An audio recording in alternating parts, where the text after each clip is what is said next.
CTV News at 5 with Hudson Mack. As many as 4 people are missing tonight after a huge landslide that hit in southeastern BC. It sent a wall of earth barreling down an embankment, swallowing up a number of homes in the Kootenays. It happened about 10:30 this morning near the small community of Johnson's Landing. That's about 70 kilometers north of Nelson. 3 homes were engulfed in a massive mound of earth, and it's unclear right now if the homeowners were inside the houses at the time. There is no cellular phone service in the remote area along the northeast side of Kootenay Lake, so emergency responders have not yet been able to reach the homeowners. A helicopter's been brought in because the roadway has been blocked by the slide. Search and rescue crews are on the scene, and an emergency operations center is being set up in Nelson. A landslide expert and geotechnician have been dispatched, and we'll have more on the story as more information is available. Tourism has long been Greater Victoria's bread and butter industry, but in recent years it's been eclipsed as the economic driver by the burgeoning technology sector, and it continues to grow in leaps and bounds. That could mean even more jobs for Victoria's #1 employer. And one of the companies that will benefit from that is Forest Technology Systems. The Minister of Jobs and Tourism, Pat Bell, was at the headquarters today in advance of a large tech sector announcement that will come tomorrow. The company, which builds remote weather monitoring stations and helps government agencies predict the dryness of forests around the world, is expecting a major boost, and it's one it says will help kickstart the island economy. When you invest in Canada, Canada wins. And you should only invest in Canada if you're buying darn good products. You should never buy something inferior. But the economics of investing in Canada, where you can keep the jobs in Canada, keep the supply chain in Canada, that feeds the local community. It feeds the ability to hire the co-ops. It feeds the local manufacturers. Forest Technology Systems says 100% of the top 50 forestry companies in North America rely on its equipment to monitor their hydration levels. CTV News will have more on what is expected to be a major technology announcement tomorrow. Another island business success story, a Vancouver Island grocery chain continues to grow and now has a more efficient way to distribute its products. Vancouver Island politicians were on hand to cut the ribbon today, officially opening the new Thrifty Foods Retail Support Centre this morning. The $32 million energy-efficient warehouse is more than 150,000 square feet, featuring state-of-the-art lighting with energy monitoring and recycling systems. It will house goods for all 28 Thrifty food stores in the province, located right near Victoria International Airport, which Thrifty's says is efficient when it comes to transporting the product. The facility expects to create more job opportunities in the near future. We're starting out with about 50 employees as we ramp up the facility, but that's expected to progressively grow over the next few years. We'll probably end up with somewhere between 100 and 150 employees working out of this building. Thrifty Foods says it will be closing its smaller distribution centre. Canada says today that the price of new homes was up nearly 2.5% in May over the same month last year. Only 3 of the 21 metropolitan regions that were surveyed saw declines in prices, with Victoria recording the largest decrease at 3.2%. StatsCan says Toronto and Oshawa, Ontario, were the driving forces behind the increase, as those prices went up 5.5%. Consumers will benefit from a ruling on copyright fees today from the Supreme Court of Canada. The country's top court says cable companies and other digital providers should not be hit with copyright fees when music is downloaded. It's not clear, though, if any of the savings will be passed on to you, the consumer. The justice has also decided that artists should be compensated when music is streamed online. A BC Transit bus struck and killed a deer this afternoon on the Victoria-Oak Bay border. The bus hit the deer at the intersection of Fort and Foul Bay.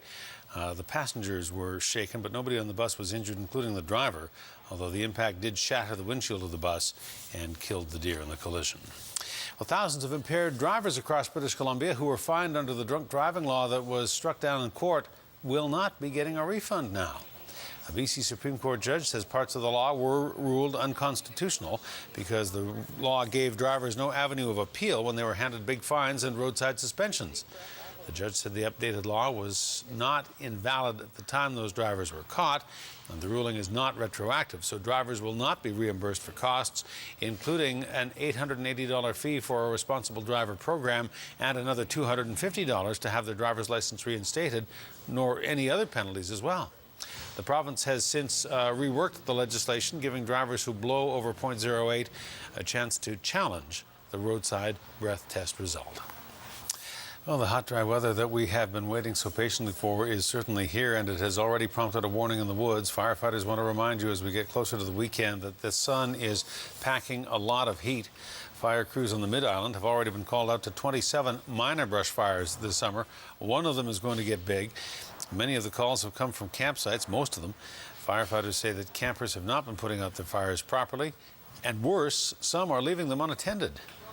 In the last week, we've gone from very low fire danger rating to moderate for most of the island. We're expecting that the areas of moderate are going to expand. We do have a spot of high in the Duncan area.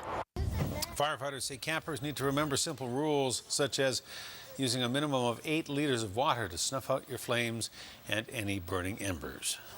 The job at CFB Esquimalt is changing hands. A change of command ceremony today. Captain Craig Baines has relinquished command to Captain Bob Ochterlony. Baines is going to a position at Canadian Forces College in Toronto after 2 years at the helm of CFB Esquimalt. He says he's sad to go, but says the new commander will serve an outstanding term. Well, today's a bit of a bittersweet day for me. It marks 2 years in command, and I'm sad to go, but at the same time, it's a real pleasure for me to turn over to such a fine officer as Captain Bob Ochterlony, who's a good personal friend. Good morning, Admiral. The new commander comes to CFB Esquimalt after 2 years at National Defence Headquarters. A Comox Valley woman sitting on some prime Royston waterfront land says she is used to having debris washed up on her property, but she has never seen anything like this before. The homeowner says a couch washed ashore near her property 2 weeks ago. She spotted the sofa floating in the water towards her home. She discovered it in a grassy patch a few days later. She was concerned that the couch would be decaying and become a safety hazard, so she called various government agencies for help, but she says she's been getting nothing but the runaround since. Was out beyond what we call the grassed area, and then the tide started bringing in, and I didn't know what to do about it. Did it surprise you to find a couch? Exactly. I mean, why would a couch be out in the ocean? Larson says the tides have been too low to bring the sofa closer to shore, and soft conditions made it difficult to get to where it landed. She has no idea where it's come from. She says it's an eyesore for her and her neighbors, and she's sorry about that. She's not pleased that her neighborhood is taking on somebody else's garbage. To me, it's terrible that somebody would want to throw something like that away so somebody else had to deal with their problem. We clean up the shores ourselves, all of us around here clean up our shores and keep it clean. I was surprised. It's not what you usually think about when you talk about couch surfing. Neighbors finally got together. They borrowed a front-end loader that was being used in the area and dragged the sofa to the shoreline. It's being dried out and will be taken to the dump. Well, Parksville's getting ready right now for the biggest weekend of the year. Tens of thousands of people are expected to visit for the start of Beach Fest and the Canadian Open Sand Sculpting Competition. Individuals and teams will compete for top sculpting honors in the competition and a chance to represent Canada internationally. The designs are closely guarded, but the sculptures this year could be a throwback to the festival's early days. What you're going to see is some amazing art emerging from the sand over the next 24 hours between Friday and Sunday. You're going to see some really creative designs. We did tell the sculptors this year that it's been 30 years that we've been hosting competitions in Parksville, so we're kind of, celebrating the 80s during this whole next 5 weeks, so you never know, you might see something that has an 80s flair. The truckloads of sand were delivered to the site today, and they've been all prepped for tomorrow morning when the competitors will get their first crack at it. The sculptors start their work on Friday. We call that pound up day. So when people tell you to go pound sand, this is the place to do it.